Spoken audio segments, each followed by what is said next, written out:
Is the Big 12 really the worst Power 5 conference in football right now?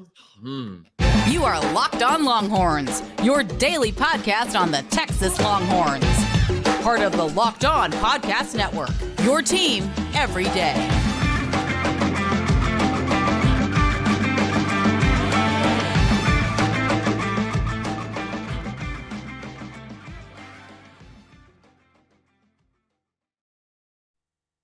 Locked On Longhorns, the show. Jonathan Davis, your host. Today's episode of Locked On Longhorns is brought to you by Birddogs. Go to birddogs.com/lockedoncollege or enter promo code LOCKEDONCollege for a free water bottle with any purchase. You won't want to take your bird dogs off. We promise you. Drake, how do bird dogs make you feel? Naked. There you go.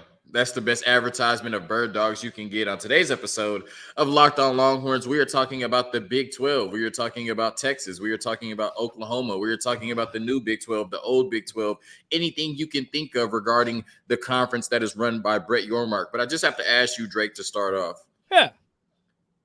I thought that the Big 12 and Brett Yormark came into the season with a lot of momentum, right? Mm-hmm. Obviously, losing Texas and Oklahoma is a big loss. A loss that you really can't replace, right? I know I'm talking to a Baylor.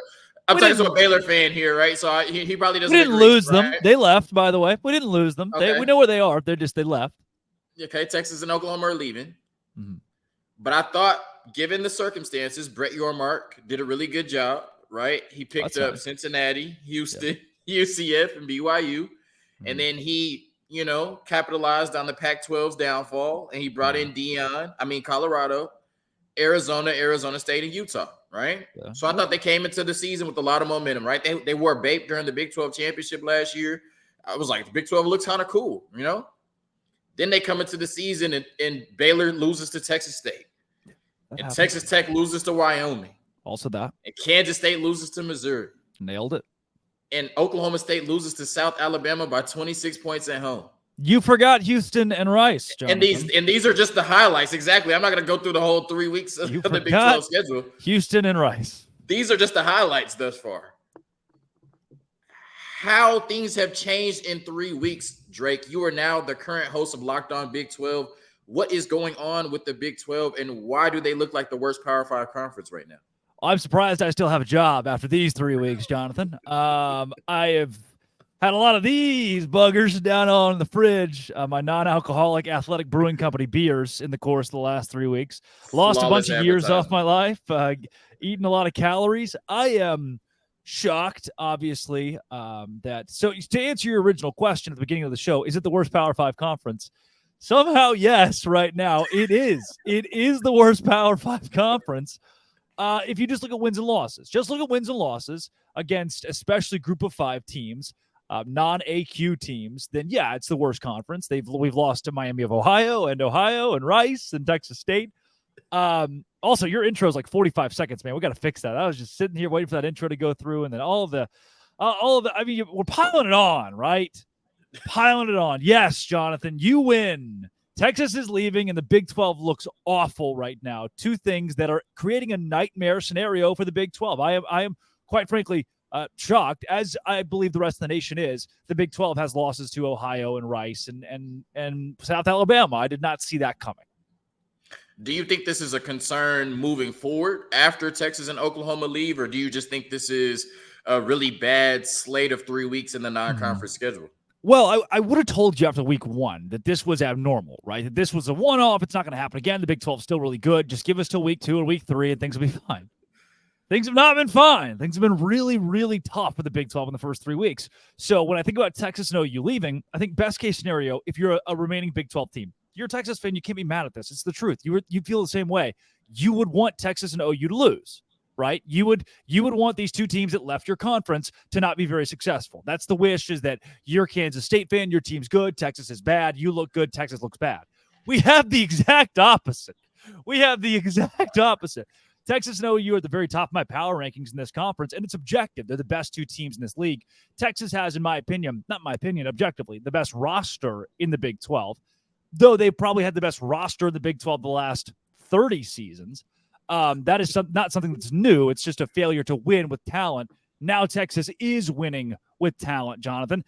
So if you're a Big 12 program, you see Texas and OU leaving, the top two teams in the power rankings. Nobody else is ranked. There's only one thing. There's only one thing that can save us now, and it's Dion Sanders. Prime time. 9 o'clock game against Colorado State draws 10 million viewers. 10 million. We have the biggest show in college football is coming to the Big 12. The biggest show in college football is in this conference now. That is the one saving grace. Yeah, and we don't know how long he'll stay when they get to the Big 12, but you're right. Dion is coming. Like you said, we coming to the Big 12, and I was definitely up at 1:30 a.m. watching that game. You know what's so crazy? You know what's so crazy? I didn't want to say this on the podcast because, you never know who's listening. Right. I went to Austin for the UT game, right? Mm-hmm. I watched Texas-Wyoming in person. Mm-hmm. I left after Xavier Worthy scored that touchdown in the fourth quarter, right? Yeah. I got up and left when it was 17-10 because then at that point I knew we were winning, right? Mm-hmm. Like Wyoming wasn't scoring another touchdown. No, drove from Austin to Houston. Yes. Got home and saw the majority of the fourth quarter in overtime of Colorado State. I had time to leave Austin, drive to Houston, and that game was still on, and I was up watching Prime. That's crazy. That's Big 12 After Dark for you. Big 12 After Dark now, Jonathan, and it got stupid good ratings. Their brand is only skyrocketing. You talk about the biggest show in college football. If not for Dion Sanders, I said this on ESPN Central Texas this week. If not for Dion Sanders, Texas is the biggest storyline. Texas being back would be everything you see on ESPN. But no, Dion Sanders exists, and he's the head coach at Colorado. That is the number one story in college football. It's not close. Otherwise, it would be Texas. Yeah. So we're going to talk a little bit more about Texas and Oklahoma in the next segment, but I have to ask you right now, right? Because the Big 12 has not looked great outside of those two teams that'll be in the SEC next year. Who do you see as the best non-Texas and Oklahoma team through 3 weeks, I should say? Who is the biggest contender to one of those teams hoisting the Big 12 championship trophy at the end of the season? Can I say nobody? Am I allowed as the host of Locked On Big 12 to say no one? No, you got to try, man. You got to try. You got to give us something. You have to enlighten the fans. The fans are listening. You got to give them something that they didn't have before they turned on the show.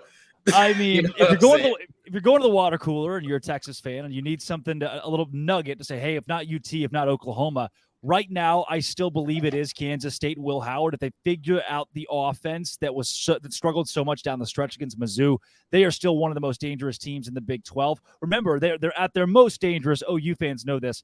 After a tough loss, it always seems like Kansas State loses that one tough game and then runs the table in the Big 12, or at least has success under Chris Kleiman. So they are a team to watch out for. Texas Tech is still undefeated in Big 12 play. And if they do the right thing, and start Baron Morton in Big 12 play, they are going to be, Jonathan, the masters of chaos. They might only go 7-5, 8-4, but they're going to sneak up on some teams. You're going to think, why did they win that game? That's so stupid. And then obviously BYU has surprised a lot of people. A road win against an SEC program. Even Texas couldn't do that in Fayetteville. BYU could. And then UCF, John Rice Plumlee, I think is a great quarterback. So those four teams, Kansas State, I still have some faith in Texas Tech if a quarterback change is made. UCF and BYU are both dangerous teams as well. But like you said, it's Texas, OU, and then the Grand Canyon before everybody else. All right, a quick word from our sponsors, and then we'll talk about the two programs that are literally carrying the Big 12 on their back right now. Kill me. This episode from Jonathan Davis and Drake Toll is brought to you by Birddogs. Birddogs make you look good. Birddogs stretch khaki shorts are designed to fit slimmer through the thigh and leg, giving you a truly sculpted look. Birddogs shorts do the exact same thing as Lululemon, but fit way better.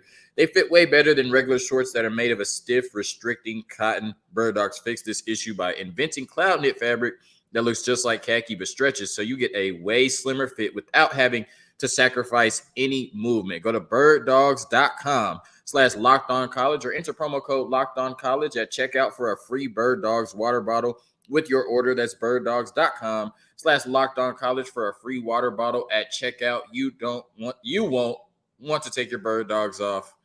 We promise you.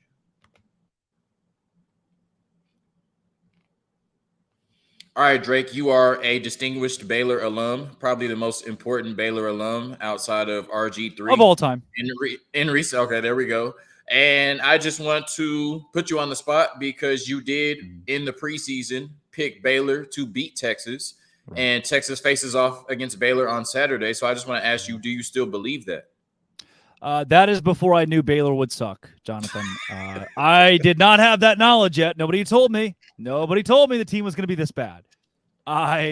Going through practice, the way that Baylor worked the portal, we thought 13 new guys is a record for Dave Aranda. It looked like, okay, this is a Baylor team that is built to, again, master of chaos style in the Big 12. They're going to go upset a Texas. They're going to lose to a UCF. It's not going to be a consistent year for Dave Aranda. I thought they'd lose to Utah as well. I also didn't have them losing to Texas State. That was not on my bingo card here. So now I have completely reworked in my mind what this team is. I had total confidence in Blake Shapen. He is now hurt. Sawyer Robertson, I heard from somebody, a pretty reputable source today, that he is bad. And having watched him through 2 games, I mean, I can't argue with the experts. He is such a good kid, and I think he's going to be great down the road. I really do, because of what he did in high school and then at Mississippi State. But at Baylor, through 2 games, he has been awful. And no other way to put it. It's just the numbers. It's just what he's done. So if he starts, Baylor's going to struggle. They're going to run the ball a ton, try to make this a war of attrition. Texas is going to expose the Baylor secondary. If it happens like it should happen, Texas wins 42-14. We have no questions. We come in, we watch Texas dominate from the beginning, and we go home. That's how it should go. Though, knowing how Texas and Baylor usually play, this should be maybe it's a 14-7 game at halftime, Texas on top, and then ends 42-14. You know, that just feels like the way this game would go. But I don't know. I'm at a point right now where there's just no way. I don't think anybody in their right mind, having seen what we've seen from both these teams, could reasonably pick Baylor to be even competitive in this game. Yet the host of Locked On Big 12, who is currently sitting on the podcast, did it. But, you know, it's your job to project. When it's your job to project. When did I do that? When did I say Baylor was going to win? Yes, preseason I did. It's your job to project.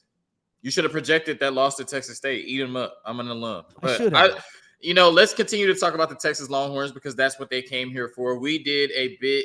I can't remember if it was before the season or before the Alabama game, but I said that the conversation for Texas and the college football playoff would start on September 10th. I didn't think they would make it there. I have since pivoted, like you did with Baylor and Texas, and said that they will make the college football playoff. But when you look at this Texas Longhorn team, I think they're the class of the Big 12 right now. We'll talk about Oklahoma in a minute. But do you see Texas as a legitimate national title contender in 2023? Not yet. And the reason why, Jonathan, I want the listeners to understand here, you are the one that talked me into that. You're the one that talked me into the preseason, into Texas not being – because what did I ask you 3 weeks ago? Is Texas a legitimate national title contender? And you told me no. And I'm still there because of – and don't shoot the messenger here, Quinn Ewers' inconsistency. I know we loved Quinn Ewers against Alabama, but I watched every down of the Wyoming game and thought, what a letdown of a performance after beating Alabama, which you kind of expect, right? You're going to have some rough patches after your biggest win. Every team does that. However, after seeing him last season, putting up almost identical stats to Blake Shapen, especially after he got hurt, I needed some prove-it stuff from Quinn Ewers. He gave me the prove-it thing against Alabama, but he didn't follow it up. So I have to see him follow it up against Baylor. I have to see him follow it up against Big 12 play that's not as good as Texas. And what I'm still holding out for, look, Jonathan, we're only 3 games in. So it's tough to say any team in college football is a national title contender. I struggle to say that until like week 6 or 7. What I need to see from the University of Texas is for them to go out and beat the teams they're supposed to beat. I don't see a remaining game where they won't be favored. I don't. But that's what's been Texas kryptonite the last few years. It's been, hey, look, Texas plays Kansas State or BYU this week or TCU this week. There's no way Texas loses, right? This is a way better Texas team. That's where this squad slips. Even a game like this against Baylor, those Kansas teams that Texas lost to were way worse than this Baylor team, and they still found a way to lose.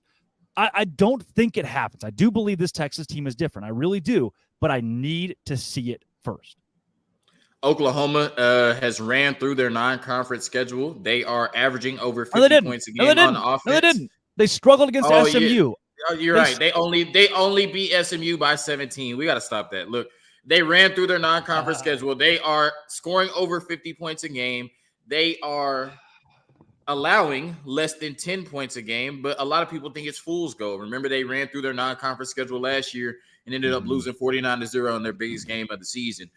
When you look at this Oklahoma Sooners team, because you're the expert, right? You're the host of Locked On Big 12, right? Thank you. Do you see Oklahoma as a legitimate contender in the Big 12 this season, or did they just play a really weak non-conference schedule? Let the Longhorn fans know. Jonathan, I'm looking through my desk right now. I used to have a rusty knife in here somewhere. If Oklahoma makes the Big 12 title game, I'll cut off my left pinky toe with the rusty knife. I am not buying this Oklahoma team. I am not buying this Oklahoma team yet. They have played Tulsa, Arkansas State, and ACC powerhouse SMU. And I know what some people are saying, like, SMU's good. Jonathan, what has SMU done in the last 40 years that I should think, what a quality win for Oklahoma to beat SMU at home? Good for those guys. By the way, they looked sloppy doing it. Not the good kind of sloppy either. It was bad. And I still have not seen enough from the offensive line and the running game. I don't know that Oklahoma can go in against a Texas and run the ball efficiently, because what UT is going to do is they're going to say, hey, look, we already bottled up Jalen Milroe, who so many people thought was a good quarterback prior to that game, right? All of a sudden, we all changed our mind about him being a good quarterback just because Texas won. Oh, of course, because he's a bad quarterback. No, that's not what that means. They're going to go in against Dylan Gabriel. They're going to put him in a blender, and Oklahoma's going to be forced to run the football. And you know what OU's going to say? Hey, boys, pack it up. Been fun. And they're going to lose the football game. They're not going to Arlington. All right. Thank you for that spiel on Oklahoma. I want to ask you about TCU, right? Because it's like they got smacked in the national championship game, and then they come out, and it feels like half the country wants TCU to beat Dion, right? So they're rooting for TCU in that manner. And then everybody just thinks like, oh, Colorado was a one-win team last year. No way they can beat a team like TCU. So they go out there and win that game, and everybody's now is like, oh, okay, TCU are frauds. They lost half their team, right? We're done with them. But then they go out there and they roll their next two games. And I've long said that I think TCU will still be really good this year. 12-0, of course not. National championship game, of course not. But I see this team still being an 8-4, 9-3 football team that can beat almost anybody on their schedule. So please convince my listeners that TCU is not a team to be slept on, and they can beat anybody on this Big 12 schedule. Here's what's dangerous about TCU is their schedule is going to give them some wins on the front end of their Big 12 play. So they're going to get into a groove here. TCU is going to go into mid-October, late October as a 6-win team. They're already going to be bowl eligible because they're going to beat SMU. They're going to beat West Virginia. They're going to beat Iowa State. That's 5 straight wins. That puts them at 5-1. Then they host BYU. TCU is going to win that game. Like they can walk fairly to 6-1 this season. So the front end of the schedule really favors the Horned Frogs. And at that point, if you want to get to 9 games, like you mentioned, you need to win 3 out of your last 5. Well, that's where it gets tougher. At K-State, at Texas Tech, home against Texas, home against Baylor, at Oklahoma.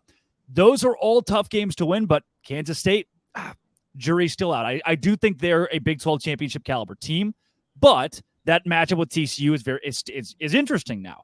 Same with Texas Tech on the road. That Texas game at home, I mean, you saw what TCU did to UT last year. Obviously, it's a different Horned Frogs team, but by then, what does Texas look like November 11th? What does TCU look like?